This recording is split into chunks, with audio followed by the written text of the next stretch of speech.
Hi guys, so I'm going to be doing Henry Cavill's natal chart reading. I've been wanting to do his chart for a very long time now. I think he's the best Superman in my opinion, and also obviously he's in The Witcher, starring in The Witcher, new Netflix show, which I love. It's amazing. I'm reading the books.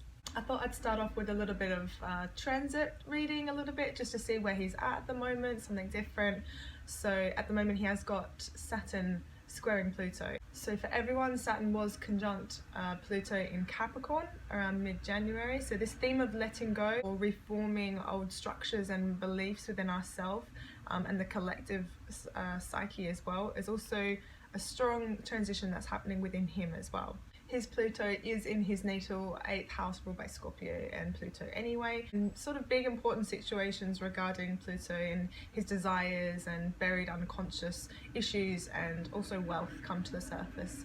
Saturn will help refine, rebuild, reconstruct basically these issues and can help us become more mature and wiser.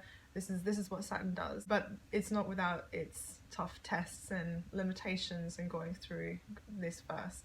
This Pluto is also in a yod there with Chiron and Mercury and Neptune as well. So this theme of compassion, letting go, inspiration, transformation will be done as well to also manifest healing. Chiron is pointing at the apex there to Chiron and Mercury. So with his Aquarius ascendant, there's something that's not totally bizarre, out there, offbeat, like some Aquarius ascendants can be. He has this gorgeous Taurus stellium in his chart, so, and also the ruler of his ascendant, Uranus, being in a nice harmonious sextile to that ascendant. So really we see the nice, bit more positive sides of that, of Aquarius, especially with the moon there as well. So he really does come across as very friendly, sociable, and honest. That moon being in the first house as well, in the sign of the community, he will have this likability or relatability to the public and the community. He could even be described as nurturing and familiar, looks after lots of different people, but also hard, maybe, like there's an emotional sort of distance between him and other people, as the moon is in the sign Aquarius, which can be described as distant, or there's just this this space that they need. Aquarians don't really trust easily, so neither does Taurus. So that Taurus stellium will also come in there, his Mars, Mercury, Chiron and Sun. So with that Gemini Venus, he probably knows a lot of people and probably gets along well with lots of people, has lots of friends, but there might be few that really know him well because of that distance he puts up a little bit, and to do with his personality. So yeah, probably few deep, close connections that he'll have maybe. Moon in Aquarius is sort of famous for intellectualizing their feelings and emotions. So this is an intellectual sign ruling over their emotions. He hasn't got any prominent water in his chart, so I can't really see him displaying big emotions. His Mars there in Taurus and his Sun in Taurus, although they take a while to anger, and so when it comes to anger, it can come out, but only if he's really pushed and for a long period of time. I've seen that a lot with Taurus. It takes a long time, but they can explode. It's the opposite sign of Scorpio, remember, that Pluto, so it can be explosive, but only if they're really pushed, and they'll really hold on to those things for a long time. Again, but a lot of it will be internalized initially as well, same with that moon in Aqua. So with his emotions, he really would rather deal with them alone, or, like I say, preferring to think them out. His chart kind of seems like he would be the really popular, funny kind of guy, also maybe regarded as the stable one. He has a lot of stability, groundedness in his chart, not just the Taurus, it's these other fixed signs as well there. Gemini Venus again will come in and shake things up a bit, but that Jupiter and Sagittarius is very popular.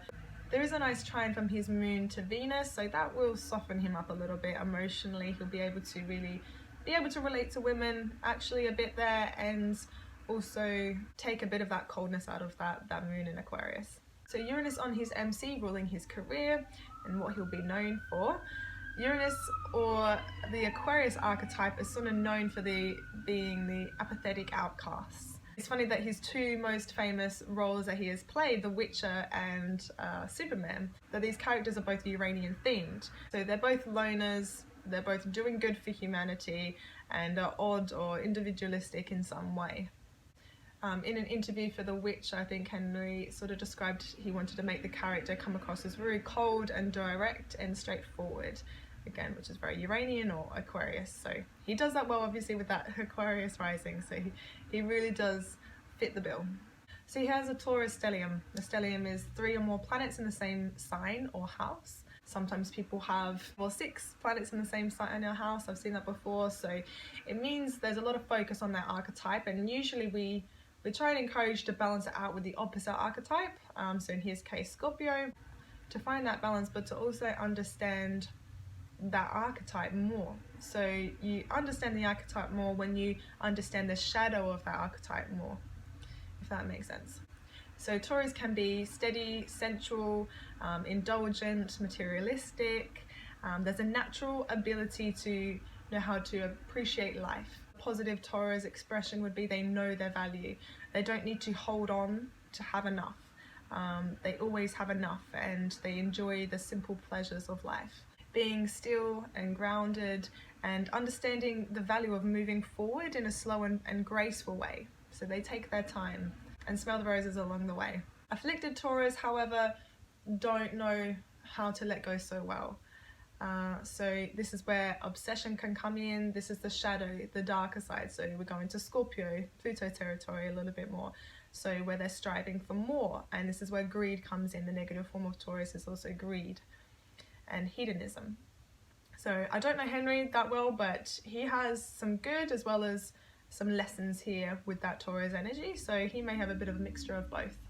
The only sort of little conflict or contradiction that he may have in his personality is that moon squaring his sun. So 2 luminary, very important personal planets there, representing his emotions, but also his basic identity, are not really getting along well with one another. The way he expresses his emotions isn't how he wants to sometimes. They are both fixed signs, so it's activating a very strong, determined and stubborn side of his personality. Which may get him into trouble every now and then. So he may need to really learn this importance of letting go, which is, again, the opposite sign of Scorpio, lesson there. So letting go in terms of what he wants, what he needs, the moon as well, and basically just how he wants things to be done. But life doesn't always give us what we want or how we want it, so a bit of flexibility is always required. So that axis of the 2nd house, 8th house, Taurus, Scorpio, is really that lesson of material possessions and accumulated wealth does not give us a true sense of security or sense of value. The other thing about Taurus and Aquarius is that one likes to use a real tried and tested, practical way of doing things, keeping things the same. And Aquarius likes to reform and try new and a freer way to do things. So he may find himself being conflicted in this way. He's got Mars conjunct the Sun there. That'll give him good energy levels, which is good. He might not really be able to get things off the ground or start a lot of things because he thinks a lot, the Moon and Mercury, and with that Taurus energy they can become a bit stuck in their ways. So that Mars there will really get him into gear, get him into action. So Taurus Mercury will have a silky smooth voice. So he talks in a kind of slow and methodical way. That's Taurus. But the Moon square Mercury there, he has a bit of conflict with how he feels and how he thinks and how he speaks. So again, that conflict with the Aquarius Taurus archetype, we talked a bit about it, but he needs to learn to express his emotions and thoughts in a very clear way. He needs to be very careful with how he comes across. So Venus conjunct the North Node. Amazing, great aspect, really, on its own. If it's not afflicted, there's a few little challenging aspects there, but we'll talk about those. So the traits that he'll need to develop and grow in life are the same as his Venus sign. The way he naturally relates to people. That's why it's really good to have that conjunction there with the North Node. So relationships, love, women will really help him and show him the way to how to really develop his personality, bring him scenarios that he can really understand himself. And it may be a little bit uncomfortable initially because I'm not sure about his relationships so much. I know he hasn't had too many long-term relationships. So maybe finding that and understanding that a little bit will help him understand who he's meant to become a little more. The North Node are the traits we're really meant to develop and what we're sort of meant to integrate into our personality, even though it's foreign to us or challenging. So he's meant to really incorporate this Gemini energy, which is developing his communication and his articulation skills, connecting people and groups together, using his developing social skills, Venus, spreading knowledge and information to people. This is all Gemini. And it's in the 5th house of creative self-expression and being admired for something. So he needs to really refine these communication skills in Gemini and his Mercury there to send a good message, or one that will give him great purpose and fulfillment. So maybe he'll make his own film one day, or write some scripts, or even a book with a positive message that maybe might help people or something like that. So this is where that finger of God or that Yod comes in. It's pointing to that Mercury, which is naturally the ruler of Gemini. So again, there's a lot of destiny pointing to this communication of his and writing and speaking, and I think we can expect some good things from him. This is where it gets really interesting. He has Neptune opposite that Venus, conjunct the North Node. So in love and relationships, our Venus sign, for him there can be maybe themes of deception, ideals, projections, that he'll need to be a bit more cautious with, and maybe more practical in his relationships. Think of the more practical side. So not getting caught up in fantasies or sort of fairy tale type of relationship. So this requires discernment. On the other hand, he could be attracting women that bring these themes into the relationship, or who are naturally Neptunian, sort of dreamy and whimsical and like that kind of ideal, and project these ideals onto him, but without really understanding clearly who he is and how he is.